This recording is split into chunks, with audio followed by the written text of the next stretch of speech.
प्यारे मित्रों, नमस्कार। सदगुरु ओशो हिंदी में अमृत प्रवचन दिया करते रहे। उस समय वो जिन गज़लों को कोट करते थे, उन गज़लों में से एक गज़ल को हम लेंगे, उसे गुनगुनाएंगे, उस गज़ल के भाव में जिएंगे और ओशो की प्रेम में डूबेंगे। तो आए उस गज़ल को मैं कुछ लाइन में ऐसा करूँगी कि पहले कुछ लाइन गाऊंगी और फिर उसके पीछे का भाव जो आता है उस भाव को अपन शेयर करेंगे और उसके बाद इस तरीके से एक लाइनों से हम बढ़ते जाएंगे गज़लों को पूरा करने के लिए। और एक घटना इस बारे में याद आई कि सदगुरु ओशो जब रजनीशपुरम में थे तो वो बहुत सारी गज़लों को सुना करते थे और उनमें से वे कुछ कैसेट्स, उन ज़माने में कैसेट्स चलते थे, उन कैसेट्स को और उन ज़माने में बहुत रिकॉर्ड चलते थे, बहुत बड़े बड़े रिकॉर्ड्स हुआ करते थे, HMV के रिकॉर्ड्स। तो वो रिकॉर्ड्स वो हमें उपहार स्वरूप भेज देते थे सुनने के बाद। तो ये इतना बड़ा सौभाग्य घटित हुआ कि उन गज़लों को हम भीतर वो बसी हुई हैं और भाव आया कि आप सबसे उन गज़लों को शेयर करूं और उन्हीं लम्हों को फिर से जीऊं। ऐ मेरे हमनशी चल कहीं और चल, ऐ मेरे हमनशी चल कहीं और चल, इस चमन में अब अपना गुजारा नहीं, बात होती गुलों तक तो सह लेते हम, बात होती गुलों तक तो सह लेते हम, अब तो कांटों पे भी हक हमारा नहीं, ऐ मेरे हमनशी। दी सदा दौर पर और कभी दूर पर, किस जगह मैंने तुमको पुकारा नहीं, ठोकरें यूं खिलाने से क्या फायदा, ठोकरें यूं खिलाने से क्या फायदा, साफ कह दो कि मिलना गवारा नहीं, ऐ मेरे हमनशी। ऐ मेरे हमनशी चल कहीं और चल, इस चमन में अब अपना गुजारा नहीं। सच पूछो तो ये जो चमन, ये जो संसार है, इसमें किसी का गुजारा नहीं है। ऐसा मत सोचना कि तुम्हारा या मेरा गुजारा नहीं, किसी का गुजारा नहीं। ये संसार ऐसा है जहां से सब चीजें गुजर रही हैं और ये संसार गुजरने के लिए ही है। ये नश्वर संसार है और यहां पर गुजारा कैसे हो सकता है? और जब गुजारा नहीं होता, जीवन में एक संतोष नहीं आता, एक असंतोष घटित होता है। और ये असंतोष को अगर हम ठीक से समझ लें तो हम उस राह पर जा सकते हैं जहां से जीवन में एक तृप्ति की किरण उतरती है और एक स्वयं का परिचय शुरू होता है। तो यह असंतोष क्या है, पहले समझें। क्यों यहाँ गुजारा नहीं होता, क्यों ये बेचैनी बनी रहती है, क्यों ये दुख आता है? असंतोष को समझ लें पहले। 3 प्रकार के असंतोष हैं। एक तल का संतोष है, शरीर के तल का, कह लो कि पारिवारिक असंतोष कह लो। पारिवारिक असंतोष में हम बहुत सारी चीजें आ जाती हैं, जिसमें अब सुख सुविधा, शरीर की परेशानियां आ जाता, उस तल पर असंतोष है। दाम्पत्य जीवन में असंतोष है, धन के तल पर असंतोष है, गरीबी है उसका असंतोष है। तो इस तरीके की जो भी व्यवस्थाएं हैं घरेलू और शरीरगत और संबंधगत, वो सब इसमें आ जाती हैं। दूसरा असंतोष है सामाजिक असंतोष। सामाजिक असंतोष में क्या होता है? सामाजिक असंतोष में जो राजनीतिक व्यवस्था है वो पसंद नहीं आ रही, उसमें दिक्कतें हो रही, उसमें बेचैनी हो रही, जो नीति है समाज की उससे दिक्कतें हैं, उससे गुजारा नहीं हो रहा, उसमें परेशानियां हैं, वहां पर असंतोष है, तो सामाजिक तल का हो गया। और तीसरा एक और तल, अब ना तो पारिवारिक कारण है असंतोष का और ना ही सामाजिक कारण है, एक दूसरा तल है, वो स्वयं ही हम कारण है, निजता का, निज वेरी व्यक्तिगत वैयक्तिक असंतोष, वो निज का जो स्वयं का असंतोष है।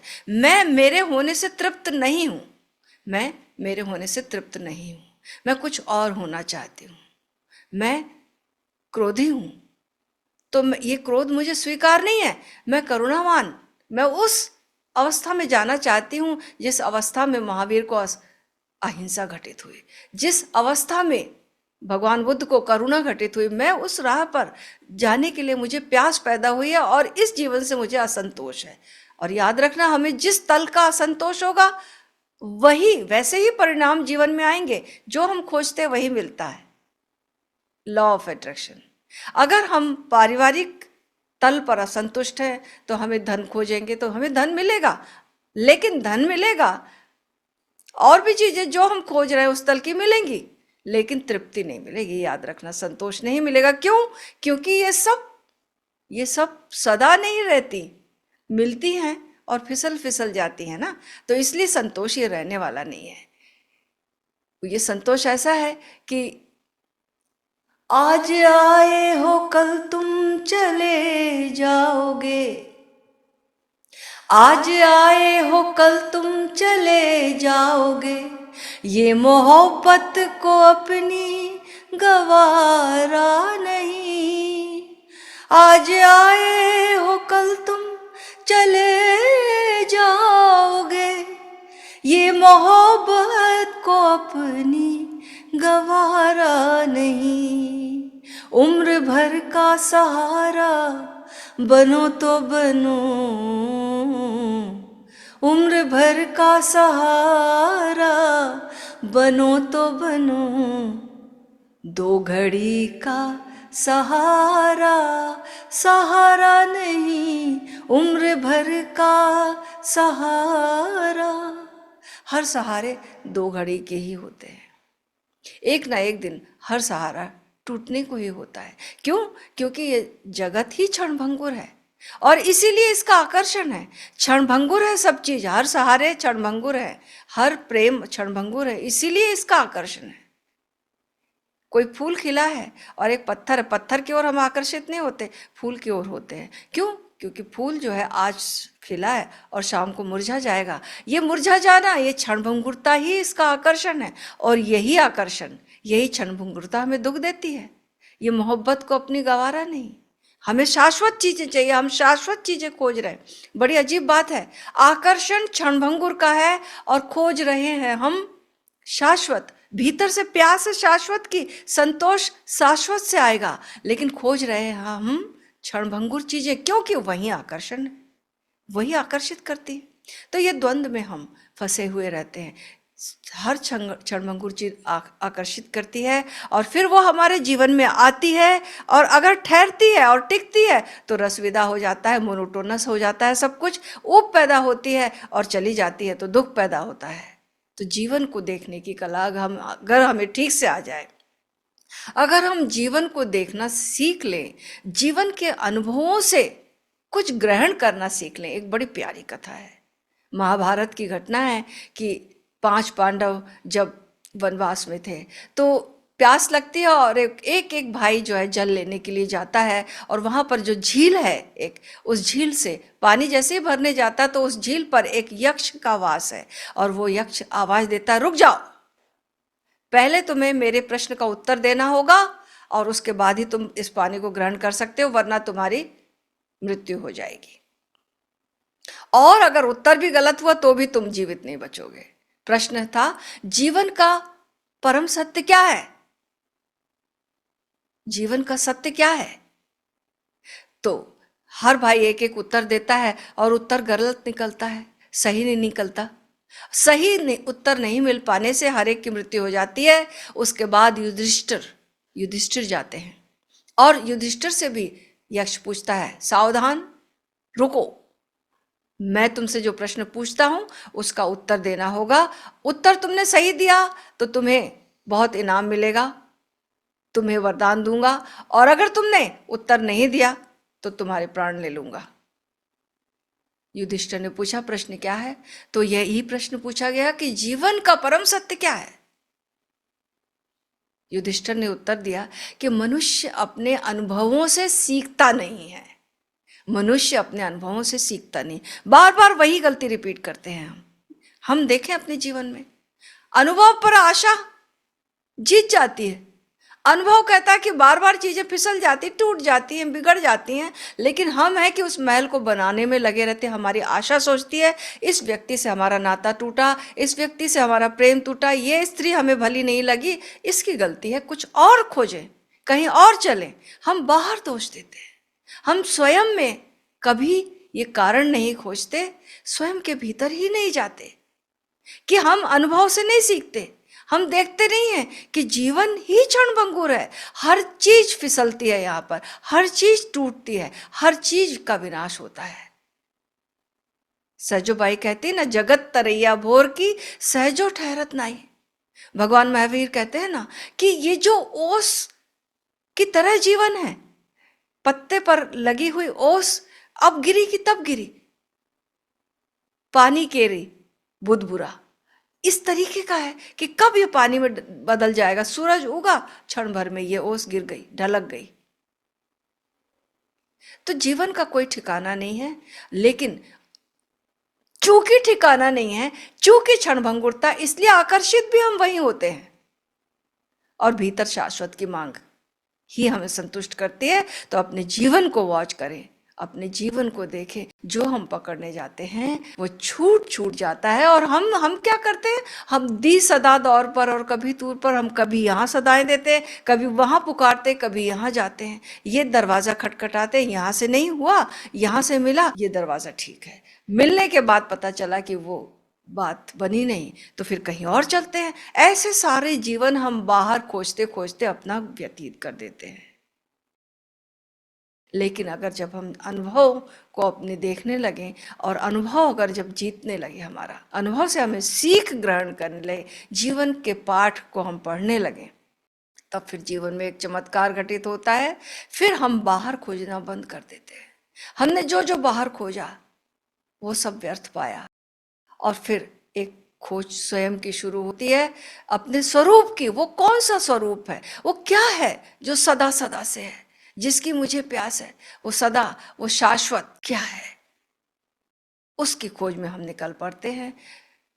अपनी जुल्फों को रुख से, अपनी जुल्फों को रुख से हटा लीजिए, अपनी जुल्फों को रुख से हटा लीजिए, मेरा ज़ौक़े नजर आजमा लीजिए।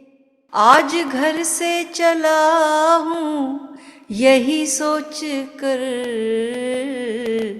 आज घर से चला हूँ यही सोच कर, या तो नजरे नहीं या नजारा नहीं, आज घर से चला हूँ यही सोच कर, या कि नजरे नहीं या नजारा नहीं, ऐ मेरे हमनशी।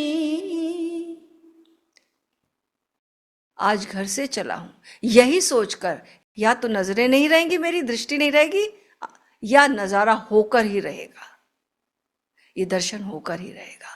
तो एक अभीप्सा, वो जो आकांक्षाएं थी संसार की, तितर बितर हो रही थी, सारी ऊर्जा जिसमें लगी थी वो भीतर की ओर मुड़ती है, और एक आकांक्षा बचती है, उसका नाम अभीप्सा। अभीप्सा का अर्थ है जो हमारे पास ऑलरेडी है, उसकी आकांक्षा वो पैदा होती है। तो इसके लिए एक अभीप्सा अपने आप में एक संकल्प पैदा करती है,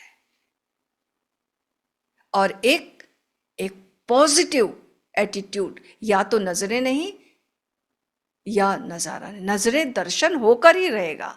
एक संकल्प से, एक आशा से भरकर जब हम अपने भीतर जाते हैं, अब आशा से भरें, बाहर आशा से नहीं, बाहर की टूटी हुई आशा, अब भीतर आशा ये जाग जाए, और ये बहुत आशा से, आशा भरी दृष्टि से, बहुत संकल्प से, बहुत अभिप्सा से जब हम अपने भीतर की ओर मुड़ते हैं, सारी ऊर्जा अंतर्गामी हो जाती है और फिर देर नहीं लगती, हमें एक दिशा मिल जाती है, एक द्वार खुलने लगते हैं, क्योंकि ये अभिप्सा इसको हमेशा खटखटाती है। जालिमों अपनी किस्मत पे नाजा ना हो, जालिमों अपनी किस्मत पे नाजा ना हो, दौर बदलेगा ये वक्त की बात है, वो यकीनन सुनेगा सदाएं मेरी, वो यकीनन सुनेगा सदाएं मेरी। क्या तुम्हारा खुदा है हमारा नहीं, वो यकीनन सुनेगा सदाएं मेरी। क्या तुम्हारा खुदा है हमारा नहीं,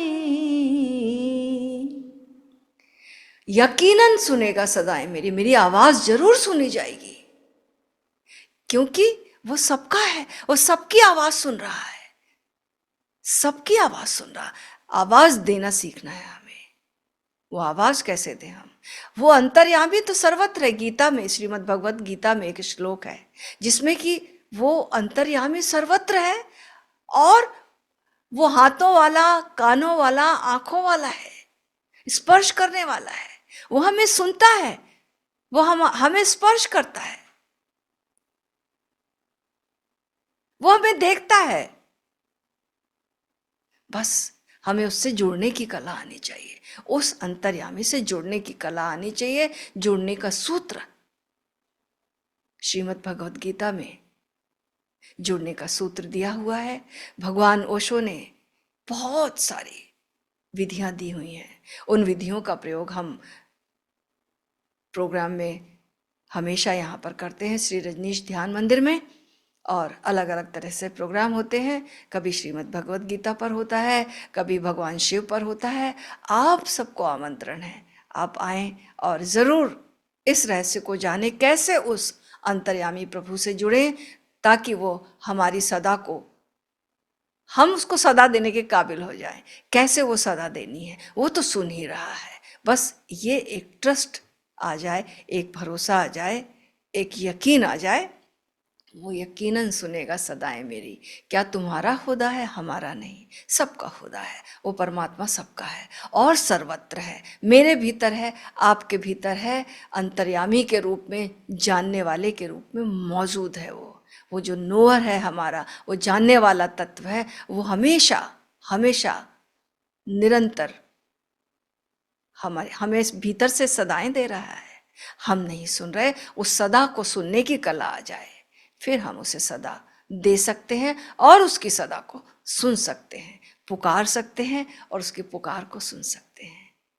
जय ओशो।